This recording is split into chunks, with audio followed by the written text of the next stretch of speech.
안녕하세요. 상식이 도움이 되는 지식스쿨 최 기자입니다. 지난 8월 일본군 위안부 피해자 할머니들이 일본 정부를 상대로 제기한 손해배상 청구 소송에서 승소하며 또 다른 손배소 선고 결과에 이목이 집중되고 있습니다. 소송의 취지가 같은 만큼 승소 판결이 내려질 가능성은 크지만 서로 다른 재판부라 독립된 판단을 내릴 가능성도 배제할 수 없다는 분석입니다. 서울중앙지법 민사 15부는 오늘 13일 오후 2시 고 곽예남 김복동 할머니와 길원옥 이용수 할머니 등 위안부 피해자와 유족 등 20명이 일본 정부를 상대로 제기한 손해배상 소송의 1심 판결을 선고할 예정이었는데요. 이달 13일로 예정됐던 판결은 연기되고 재판부는 오늘 3월 24일 변론 기일로 지정했습니다. 아직까지도 일제의 잔재로 남아있는 위안부 문제는 우리나라와 일본, 양국의 과거이자 현재이고 미래입니다. 일본은 도대체 언제까지 이를 외면하려는 걸까요? 영상 시작 전 좋아요와 구독 부탁드립니다. 일본군 위안부 피해 할머니들이 일본국을 상대로 제기한 손해배상 청구 소송은 총 2건인데요. 지난 8일 같은 법원 민사합의 30부가 원고 승소 판결을 내린 사건은 1차 소송에 해당하며 정식 재판으로 회부되기 전인 2013년 8월 일본 정부에 위자료 1억 원씩을 청구하는 조정 신청을 내면서 시작됐죠. 이에 일본 정부는 자국의 주권이나 안보가 안보를 침해할 우려가 있을 경우 송달을 거부할 수 있도록 한 헤이그 송달 협약 13조를 근거로 한국 법원의 송달 자체를 거부했고 원고들은 2015년 10월 사건을 민사합의부로 이송해달라고 요청했습니다. 이듬해 1월 법원은 해당 사건을 정식 재판에 넘겼으나 일본 정부가 송달을 계속 거부하며 재판 접수 4년 만인 지난해 4월이 돼서야 공시 송달을 진행한 끝에 첫 재판이 열리게 되었습니다. 4번의 변론 기일을 거쳐 조정 신청 7년 5개월 만에 승소 판결을 받아냈지만 그 과정은 길고도 험난했죠. 판결이 연기된 2차 손해배상 소송은 2016년 12월 28일 박근혜 정부가 일본과 체결한 2015년 한일 위안부 합의 1주년을 맞아 제기됐습니다. 나노매집이 주축이 된 1차 소송과는 달리 민변이 나섰고 민사조정 신청 과정 없이 곧장 정식 소송을 접수했다는 차이가 있습니다. 해당 사건 또한 일본 정부가 참여 거부로 지연되다 접수 3년 만인 2019년 11월이 돼서야 첫 재판이 열렸는데요. 지난해 11월 6차 변론을 끝으로 재판 절차가 마무리되어 13일 선고만 앞둔 상황이었으나 추심이 필요하다고 본 재판부가 변론을 제기하면서 선고는 무기한 연기됐죠. 재판부는 조만간 심리가 필요할 부분에 대해 당사자들에게 성명을 요구할 계획이라고 합니다. 일본은 8일 피해자 12인에게 1인당 1억 원을 배상하라고 판단한 한국 법원의 판결에 법정 대응 여부를 고심하고 있는 것으로 보입니다. 해당 판결에 대해 일본 정부는 이번에도 알러지 반응을 보이고 있는데요. 판결이 선고된 당일인 2021년 1월 8일 스가 요시히데 총리는 기자회견을 통해 주권 면제 이론에 따라 국가는 타국의 재판을 받지 않으므로 처음부터 사안을 들여다볼 것도 없이 소송을 각하했어야 한다고 주장했는데요. 그는 이란의 위안부 문제에 관해서는 1965년 한일 청구권 협정에서 완전히 해결됐다 라며 여전히 책임을 부인했습니다.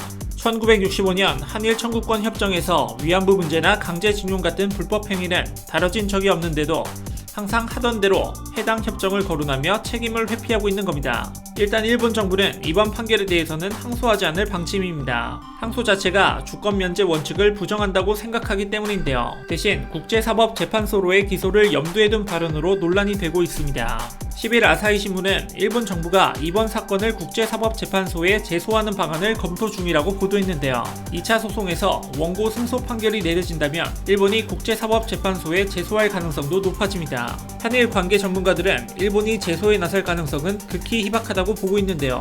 일본 정부 입장에선 국제사법재판소 제소 자체가 자칫 위안부 문제를 국제적으로 공론화하는 신호탄으로 작용할 수 있기 때문입니다. 일본 내에서도 일부는 이와 같은 입장을 취하고 있습니다.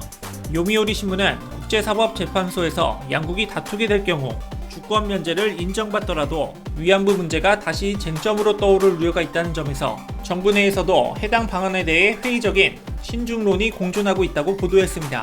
사실 일본 정부가 국제사법재판소 제소 방침을 결정해도 실제 재판으로 이어질 가능성은 없는 상황입니다.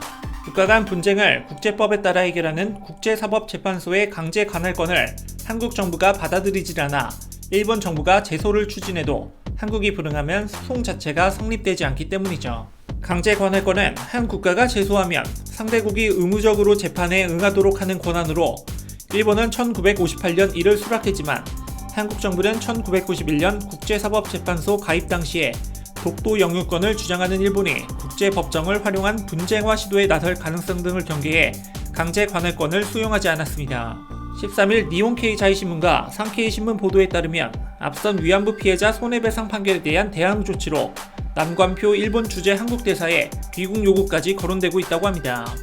자민당 외교부회장 사토 마사히사는 12일 일본 외교부의 회의에서 한국 법원의 판결에 대한 한일 청구권 협정과 한일 위안부 합의, 주권 면제를 인정하는 국제법을 무시했다고 비판한 뒤 국제사법재판소 제소와 남관표 대사 귀국 요구를 검토해야 한다고 주장했습니다.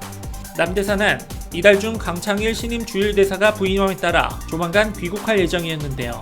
자민당 외교부의 회의에 참석한 의원들은 강 신임 대사의 아그레망을 취소해야 한다는 주장까지 했다고 하네요. 뿐만 아니라 아이보시 고이치 신임 주한 일본 대사의 한국 부임을 늦춰야 한다는 의견도 나왔다고 합니다. 과거 일본이 자행한 위안부 문제를 분명히 인식하고 있으면서도 주일 대사 퇴거에 주한 대사 부임 연기까지 요구하고 있는 일본. 도대체 무슨 생각으로 저러는 걸까요?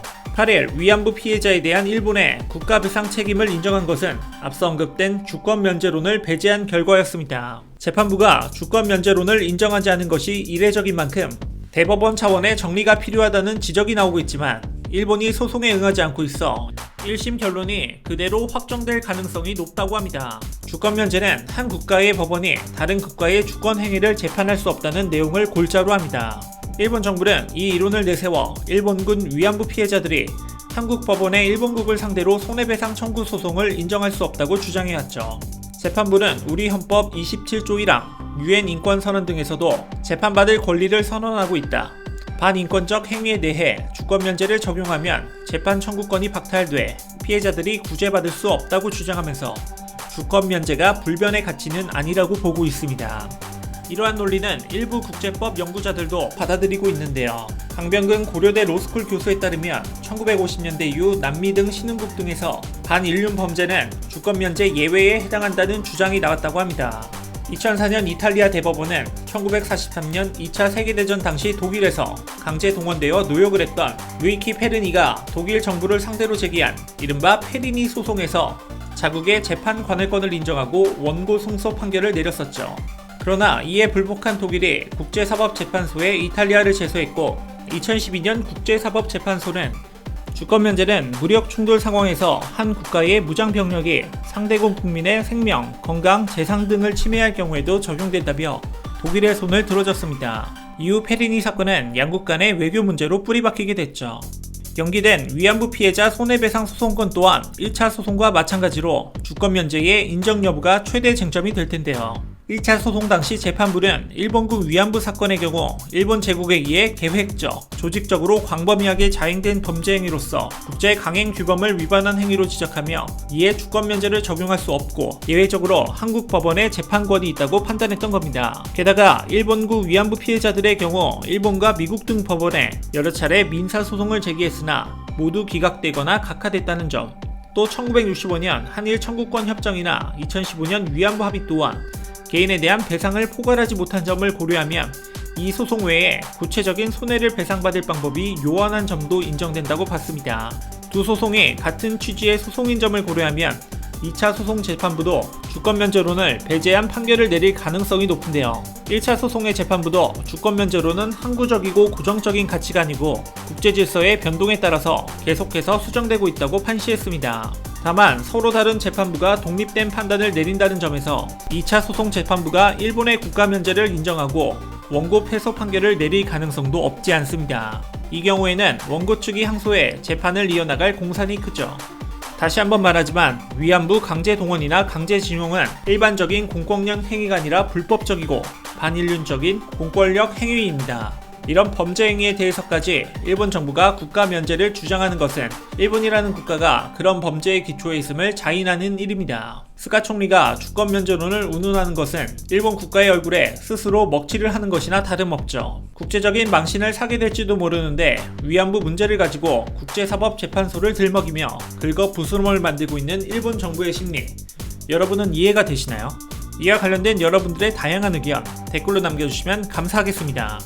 혹시 주식 하시나요? 우리의 주식이 밥 먹듯 올라 지금 다운하면 현금처럼 쓸 수 있는 10만원을 드립니다. 투자 성향에 맞춰 추천되는 마스터 종목, 종목이 급등하지 않을 땐 100% 환불, 무료로 내일의 급등 종목 한 개만 열람해보세요. 밥 먹듯이 오르는 주식 일식 어플 올라, 지금 다운받으세요.